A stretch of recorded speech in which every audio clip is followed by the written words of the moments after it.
So nag-replant na rin tayo dito. Yung mga kinukuha nating sanga ng dito natin. Ayan, nire-replant natin dyan. Para dumami pa. Ang lalaki ng dahon niya, guys. Tingnan nyo.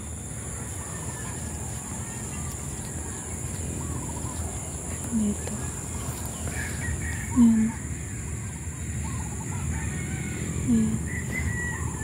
So ito, kakatanim ko lang nito eh. Ang bilis niya lumaki oh. Maliit lang to dati. Ayan oh. Ayan. Same here. Ayan din siya. So ito guys, pag kinuha natin to, ikakat natin ito, tsaka itanim ulit. So ganyan lang siya. Ayan oh, mahahaba na naman.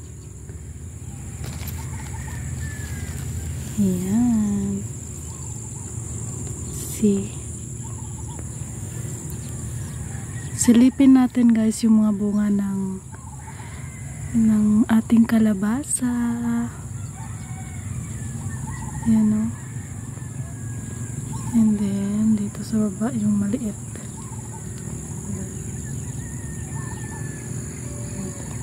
So guys, trivia muna tayo. So every morning, kasi wala masyadong bubuyog, ano ba tawag doon? Yung bee.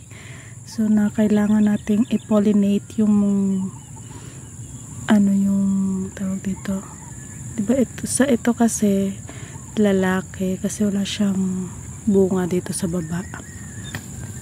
Ay nalaglag. So tuwing umaga, pag nagbo-bloom na yung bulaklak ng kalabasa, ilalagay natin to doon, ganyan. So kakatapos lang natin ilagay, no. Ayan, mga lalaki yan. Ayan, kasi wala silang parang sa baba. Hanap tayo ng babae. So ayan guys, silipin muna natin yung mga bunga niya kung gaano nakalaki. Char! May nakikita na ba kayo? Asa na ba yun?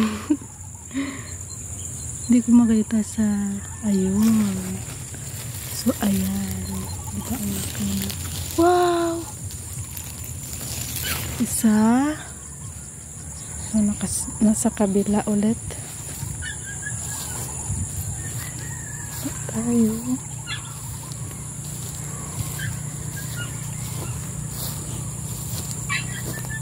Ito yung kumbaga parang panganay, char. Panganay. Ito yung malaki. Pinakamalaki. Ayan. Ayan. Ayan. Ayan.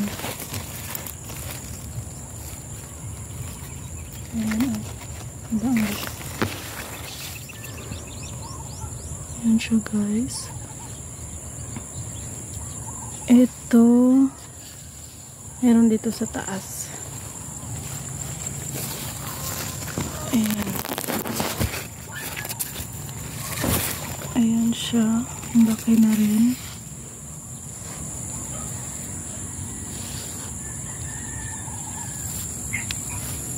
Punta tayo dito.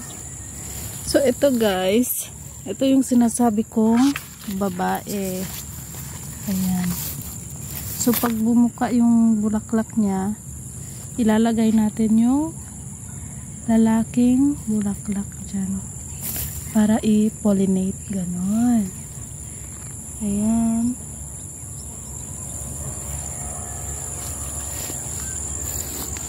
So dito guys, siguro ito hindi siya lalaki kasi parang nag-yellow na siya na maliit, so makasira ito.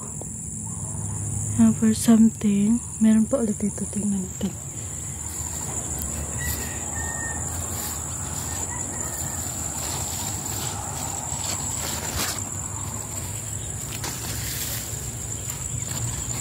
Ayan guys, sobrang laki niya rin.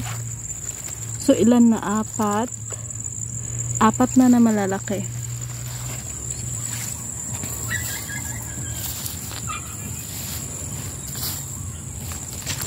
Here you are.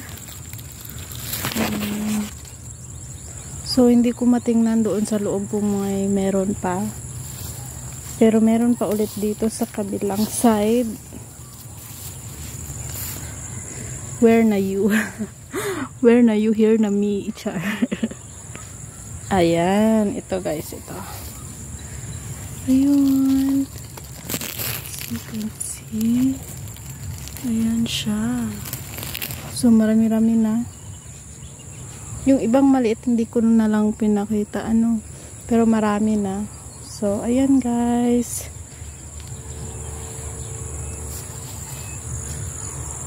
Tuwing umaga, pumupunta dito yung father ko para i-check yung mga kailangan i-pollinate. So, ayan. Oh, meron nga dun sa baba, oh. Ayan, mabubuo na yan. So, ayan guys, for today.